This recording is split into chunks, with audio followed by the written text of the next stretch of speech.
ICAP. Documenter et analyser les communautés d'apprentissage professionnel pour favoriser la réussite scolaire en milieu francophone. Cette recherche a été menée par Claire Isabelle et Anne-Louise Davidson. Cette recherche a été subventionnée par le CRSH. Définition d'un fonctionnement en CAP. Le fonctionnement en CAP dans une école permet à la direction, aux enseignants, aux professionnels, aux parents et aux membres de la communauté de travailler ensemble pour s'assurer d'une amélioration continue des apprentissages des élèves par, entre autres, le développement professionnel des enseignants. Au niveau micro, à partir de différentes évaluations, telles que l'évaluation diagnostique, formative et sommative, l'élève est suivi de près par l'équipe école et les professionnels pour lui permettre de recevoir les ressources nécessaires afin d'atteindre son plein épanouissement.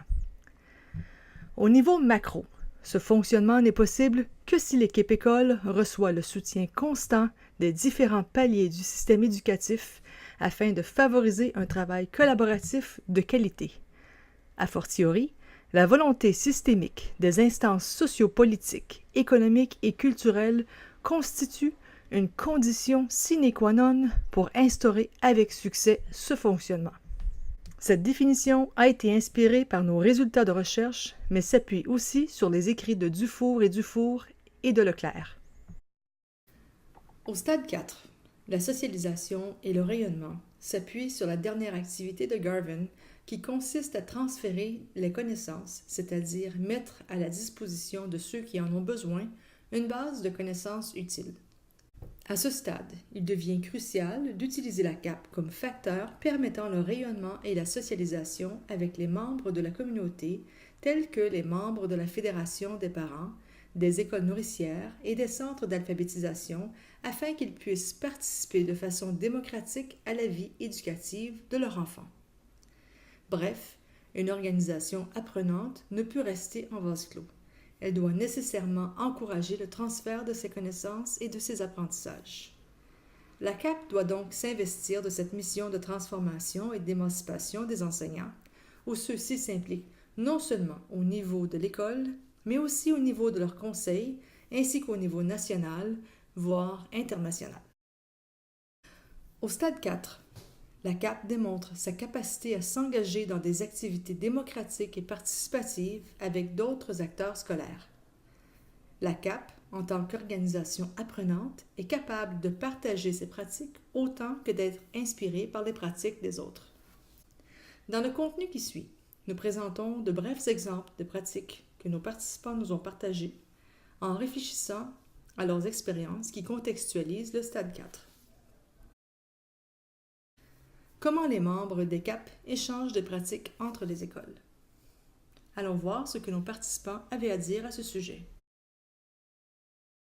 Ça arrive parfois que quelqu'un va avoir une nouvelle pratique ou, vraiment au niveau, une nouvelle pédagogie. Alors là, ils vont partager ça avec nous, puis là, nous autres, on l'essaye.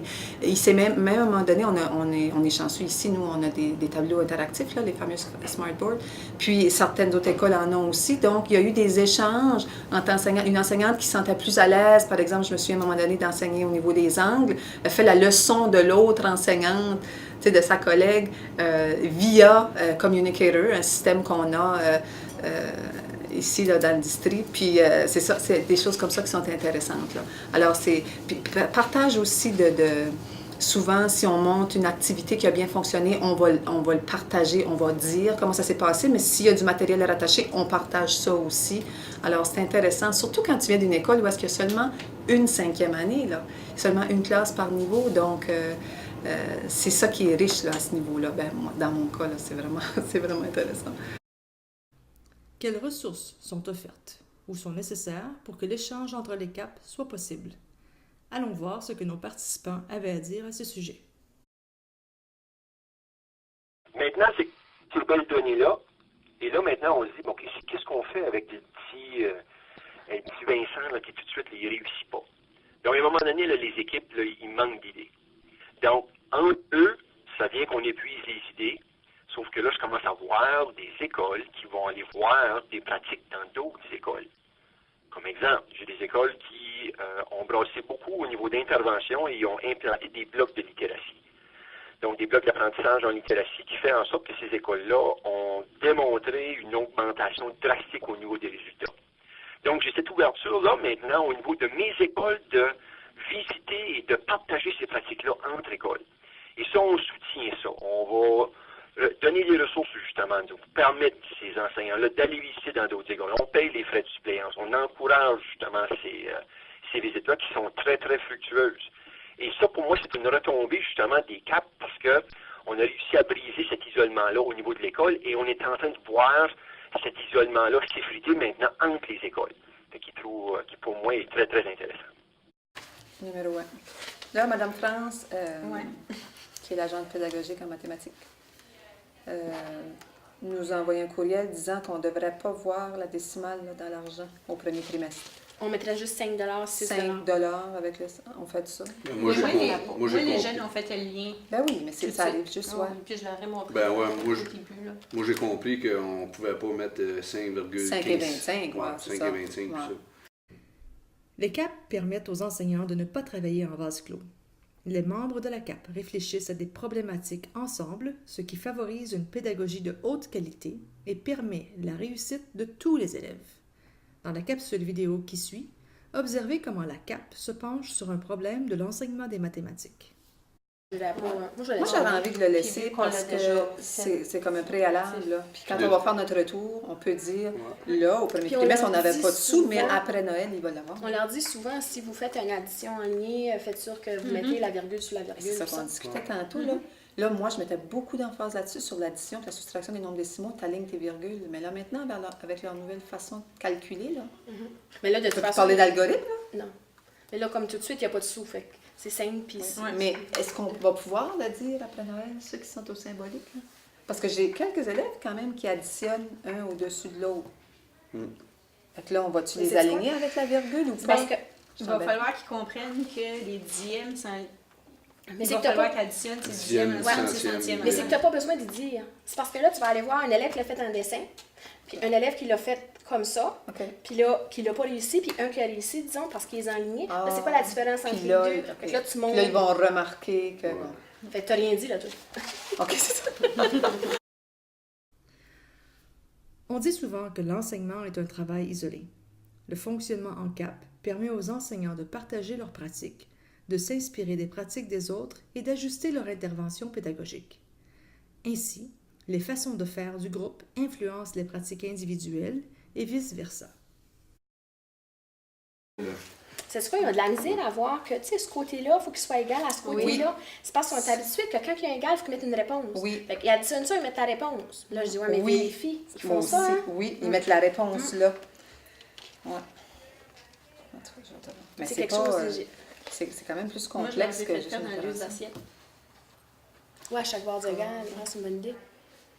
Ah! Ça fait qu'ils ne sont pas portés à écrire leur réponse en ligne. Fait que dans cette assiette-là, il faut qu'il y ait quelque le chose total dans de ce... ça. C'est une bonne idée. Ah.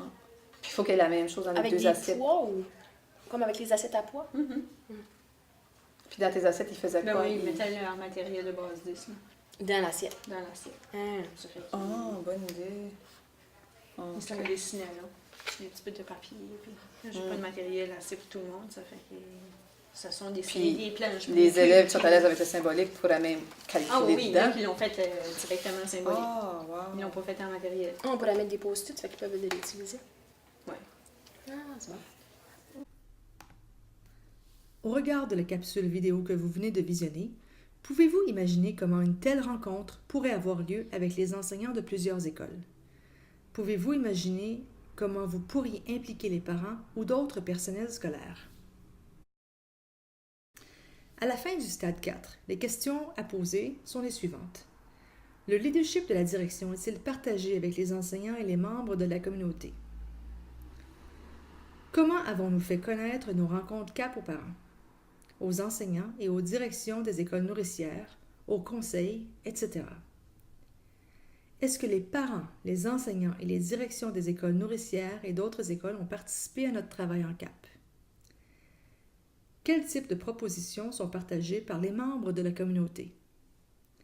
Et finalement, Est-ce que les enseignants sont en mesure d'offrir des ateliers aux enseignants des autres écoles?